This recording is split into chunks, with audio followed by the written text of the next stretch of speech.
இருக்கு குழுவை சிறப்பாக நடத்தி கொண்டிருக்கும் நம் நிறுவன தலைவர் எஸ் ராஜா தேவர் அவர்களுக்கும் அனைத்து மாநில மண்டல மாவட்ட அனைத்து பொறுப்பாளர்களுக்கும் மாலை வணக்கத்தை தெரிவித்துக் கொள்கிறேன். ஐயா பசும்பொன் முத்துராமலிங்க தேவர் அவர்களின் ஆசியுடனும் இரண்டாம் பசும்பொன் சிம்மக்குரல் நாயகன் சண்மையா பாண்டியன் அவர்களின் ஆசியுடனும் நம் நிறுவன தலைவர் எஸ் ராஜா தேவர் அவர்களின் ஆசியுடனும் என் உரையை தொடங்குகிறேன். அண்ணன் இப்போ பேசுனது போல இந்த மேடையின் வாயிலாக நான் அனைத்து பொறுப்பாளர்களுக்கும் சொல்வது என்னவென்றால், ஒவ்வொரு பொறுப்பாளர்களுக்கும் சந்தா தொகைங்கிறது என்னென்ன தொகை நிர்ணயிக்கப்பட்டிருக்கிறது எல்லாருக்கும் தெரியும். அந்த தொகையை தானாகவே செலுத்த வேண்டும் என்று கேட்டுக்கொள்கிறேன். அப்படி செலுத்தாத பட்சத்தில் அந்தந்த மாவட்ட தலைவர்கள் தானாக முன் வந்து என் மாவட்டத்தில் எத்தனை பொறுப்பாளர் இருக்காங்க, என்னென்ன பொறுப்பாளர் இருக்காங்க, அவங்களுக்கு என்னென்ன தொகை நிர்ணயிக்கப்பட்டிருக்கு, என் மாவட்டத்தில் இருந்து இந்த மாசம் நம்ம தலைமைக்கு எவ்வளவு தொகை வரணும் அப்படிங்கிறத ஒரு பட்டியல் போட்டு நீங்களாவே அதை முன் வந்து செயல்படணும். அந்த முழு தொகையும் தலைமைக்கு வந்து சேர்ந்த வரைக்கும் நீங்க வந்து கண்டிப்பா அதுக்கு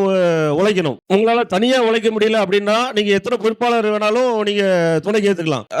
மாநில பொறுப்பாளர் கூட ஏத்துக்கலாம், எங்களை கூட நீங்க கூப்பிட்டுக்கலாம். நாங்க அதுக்கு துணை செய்ய நாங்க தயாரா தான் இருக்கோம். எப்பவுமே அதை கண்டிப்பா வந்து மாசம் மாசம் வந்து நம்ம அதை கடைபிடிக்கணும். இந்த மாவட்ட தலைவர்கள் வந்து இந்த வர 1ஆம் தேதியில இருந்து கண்டிப்பா எத்தனை பொறுப்பாளர் இருக்காங்க அவங்க இந்த லிஸ்ட் மட்டும் கண்டிப்பா நீங்க எடுக்கணும். எடுத்து இந்த டிசம்பர் 1ஆம் தேதியில இருந்து நீங்க அதை செயல்படணும்.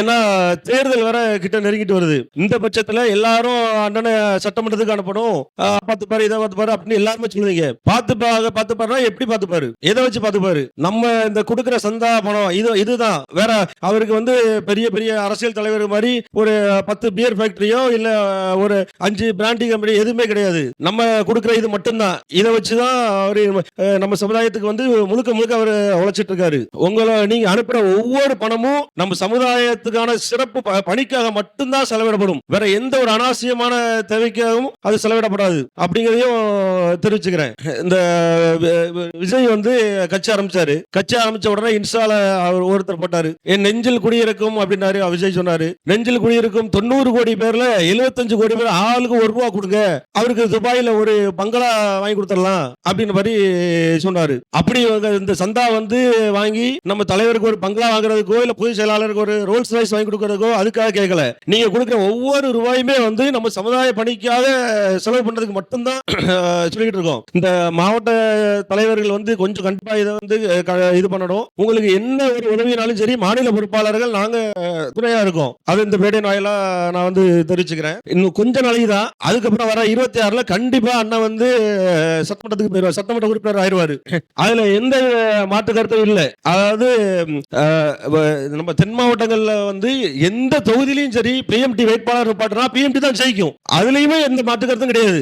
ஏன்னா ஒட்டுமொத்த தேவமாரில் 70% பேர் இன்னைக்கு பிஎம்டி தான். அதுலயும் எந்த மாற்று கருத்து கிடையாது. நீங்க தைரியமா சொல்லுங்க, யார்கிட்ட வேணாலும் சொல்லுங்க. யாராவது கேட்டா நீங்க வேணா இது எடுத்துக்கோங்க, கணக்கு எடுத்து பாருன்னு சொல்லுங்க. ஒட்டுமொத்த தேவமாரில் 70% பேர் இன்னைக்கு பிஎம்டி தான் இருக்காங்க. அதுலயும் இதுவும் கிடையாது. இது வந்து மாண்புமிகு தமிழக முதல்வர் மு.க.ஸ்டாலின் அவர்களுக்கும் தெரியும். எதிர்கட்சி தலைவர் அன்புக்கும் உரிய நம் தேவரின துரோகியும் தமிழும் போட்டியில் வெற்றி பெற்று முதலமைச்சர் சேவையில் அமர்ந்து கொண்டு வெளியே கீழே இறங்கிய நம்ம எடப்பாடி பழனிசாமி அவர்களுக்கும் தெரியும். ஆமா, 70% இன்னொரு 30% பேர் என்ன பண்ணாரு யோசிக்காதீங்க. 30 பேர்ல ஒரு 10 பேரை விட்டுருங்க. 10 பேர் வந்து பாவம் கஷ்டப்பட்டு அவங்க வந்து ரொம்ப இது பண்ணிக்கிட்டு இருக்காங்க. ஏன்னா அவங்களுக்கு பேர் தான் வந்து தொழில் முனைவோர். அவங்க தொழிலை காப்பாற்றுறதுக்கும் அவங்களோட சொத்தை காப்பாற்றுறதுக்கும் திராவிட கட்சி பின்னாடி அலைஞ்சுக்கிட்டு இருக்காங்க. அதனால அவங்கள விட்டுருங்க. இன்னொரு 20%ல ஒரு 15% பேர் வந்து எப்படியாவது பிஎம்டி மாதிரி ஆயிரணும், இசைராஜா மாதிரி ஆயிரணும் அப்படின்னு சொல்லிட்டு சின்ன சின்ன ஒரு அமைப்புகள் வச்சு இருக்காங்க. அவங்க பின்னாடி அலைஞ்சிட்டு இருக்காங்க ஒரு 15% பேரு.